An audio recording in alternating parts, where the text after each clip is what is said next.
जरा इमेजिन कीजिए, एक अनडिस्क्लोज्ड लोकेशन, दो फेडरल एजेंट्स अपने रूटीन ऑपरेशन पर हैं, बिल्कुल आम सी शाम है। लेकिन तभी आसमान में उन्हें एक अजीब सी गोल ऑरेंज कलर की ग्लो करती हुई चीज दिखाई देती है। दोनों एक दूसरे की शक्ल देखते रह जाते हैं। ये कोई साइंस फिक्शन मूवी नहीं चल रही है दोस्तों, ये बिल्कुल सच है। और ये सिलसिला यहीं नहीं रुका। अगले 2 दिनों में 6 अलग-अलग ट्रेन्ड ऑफिसर्स ने बिल्कुल यही नज़ारा देखा। अब आप खुद सोचिए, दशकों से आसमान में दिखने वाले इन रहस्यों ने पूरी दुनिया को चकमा दे रखा है। इन्हीं अनआइडेंटिफाइड फ्लाइंग ऑब्जेक्ट्स यानी यूएफओज का असली सच क्या है? आज के इस एक्सप्लेनर में हम इसी ग्लोबल फिनोमिनन के पीछे की फाइलों और दावों को डीकोड करने वाले हैं। तो चलिए बिना किसी देरी के सीधा शुरू करते हैं। तो सबसे पहला और सबसे बड़ा सवाल जो हम सबके दिमाग में आता है वो ये है कि क्या यूएफओज सच में एलियंस हैं? मतलब आसमान में कोई भी अनजान सी चीज़ दिखी नहीं कि हम तुरंत सोच लेते हैं कि लो भाई आ गए दूसरी दुनिया के लोग। बचपन से लेकर आज तक पॉप कल्चर और फिल्मों ने हमारे दिमाग में यही तो डाला है। लेकिन क्या हर उड़ने वाली अजीब चीज़ का मतलब एलियंस ही होता है? चलिए इन सुनी सुनाई बातों से थोड़ा आगे बढ़ते हैं और देखते हैं कि विज्ञान और असली तथ्य इस बारे में क्या कहानी बयां करते हैं। इस पूरी मिस्ट्री की गहराई को समझने के लिए हमें थोड़ा पीछे जाना पड़ेगा। ये कोई नई बात नहीं है। 1947 में न्यू मैक्सिको की शुरुआती रिपोर्ट्स को ही ले लीजिए। फिर 1948 में जर्मनी, 1952 में सोवियत बॉर्डर, और ये सिलसिला आज तक थमा नहीं है। पिछले करीब 8 दशकों में हजारों अलग-अलग यूएफओ साइटिंग्स दर्ज की गई हैं। अगर हम इन सारी घटनाओं को एक नक्शे पर रखकर देखें तो एक बहुत ही क्लियर पैटर्न उभर कर आता है। ये साफ दिखाता है कि ये सिर्फ कोई अफवाह या नजरों का धोखा नहीं है, बल्कि एक ऐसा सॉलिड फिनोमिनन है जिसकी बाकायदा सीरियस इन्वेस्टिगेशन होनी चाहिए। और हाँ, ऐसा बिल्कुल मत सोचिएगा कि ये सिर्फ अमेरिका की हॉलीवुड फिल्मों तक ही सीमित है। ये सच में एक ग्लोबल चीज है। अमेरिका से लेकर जापान और मिडल ईस्ट तक ये अजीब गरीब ऑब्जेक्ट्स देखे गए हैं। जरा सोचिए, इराक में मिलिट्री सर्वेलेंस सिस्टम के ठीक सामने से एक mysterious object super high speed से गुजरकर गायब हो जाता है। सीरिया में 2-2 सेकंड के लिए ऑरेंज कलर की सेमी ट्रांसपेरेंट आकृतियां दिखती हैं। और जापान के पास तो एक फुटबॉल की शेप का ऑब्जेक्ट दिखा जिसमें से 3 अजीब सी प्रोजेक्शंस बाहर निकली हुई थीं। यहां तक कि स्पेस मिशंस में भी ऐसी चीजें नोटिस की गई हैं। ये सब बताता है कि ये रहस्य पूरी दुनिया में फैला हुआ है। अब सबसे हैरान करने वाली बात पर आते हैं, इनका बिहेवियर। ये चीजें आसमान में जिस तरह से मूव करती हैं ना, वो हमारी समझ से बिल्कुल बाहर है। इमेजिन कीजिए एक ऐसा ऑब्जेक्ट जो 80 मील प्रति घंटे की स्पीड से उड़ रहा हो और अचानक से 90 डिग्री का टर्न ले ले।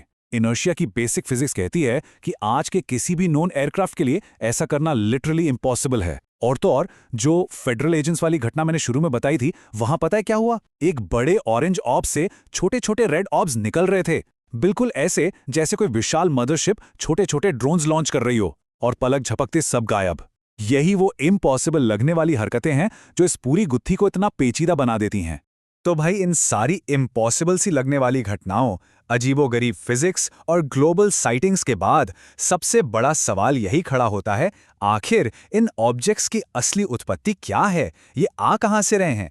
देखिए, आसमान में दिखने वाली हर अनजान चीज कोई जादू या चमत्कार तो हो नहीं सकती। हर घटना के पीछे कोई ना कोई लॉजिकल वजह जरूर होती है।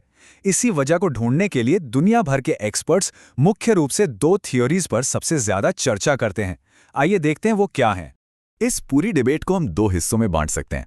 एक तरफ वो थ्योरी है जो काफी सेंसेशनल है कि भाई ये पक्का एक्स्ट्रा टेरेस्ट्रियल एलियंस है, किसी बहुत ही एडवांस सिविलाइजेशन की स्पेसशिप्स। सुनने में काफी एक्साइटिंग लगता है, राइट? लेकिन दूसरी तरफ कुछ बेहद लॉजिकल और जमीनी एक्सप्लेनेशंस भी मौजूद हैं, जैसे कि हो सकता है किसी सुपर पावर देश की कोई टॉप सीक्रेट मिलिट्री टेक्नोलॉजी हो, या फिर जासूसी करने वाले बेहद एडवांस्ड स्पाई ड्रोन्स हो, और कई बार तो ये सिर्फ हमारे रेडार या इंफ्रारेड कैमरा सिस्टम्स में होने वाले सेंसर एरर्स या ग्लिचेस भी हो सकते हैं। ये पूरी बहस हमेशा इन्हीं 2 एक्सट्रीम्स के बीच झूलती रहती है।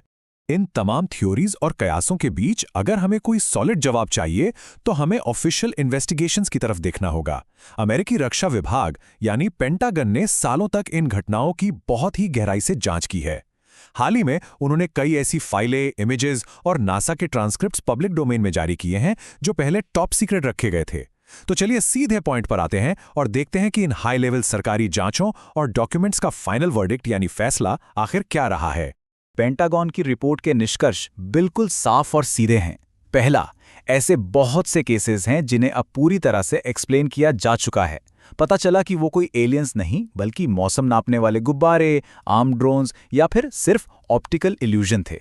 दूसरा, हाँ, ये बात बिल्कुल सच है कि कुछ मामले आज भी अनसुलझे हैं और वो सच में हमारी समझ के बाहर हैं। लेकिन तीसरी और सबसे क्रूशियल बात ध्यान से सुनिएगा, आज तक एलियंस के होने का कोई भी ठोस सबूत नहीं मिला है। जी हाँ, जीरो सॉलिड प्रूफ।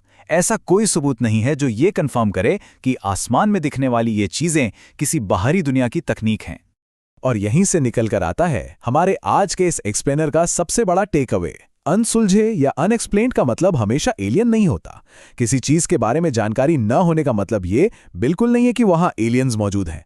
ये ब्रह्मांड बहुत बहुत विशाल है और इसमें अनगिनत रहस्य छुपे हैं। लेकिन जब तक हमारे पास कोई सॉलिड प्रूफ नहीं आ जाता, हमें हमेशा तथ्यों के बेसिस पर ही आगे बढ़ना चाहिए।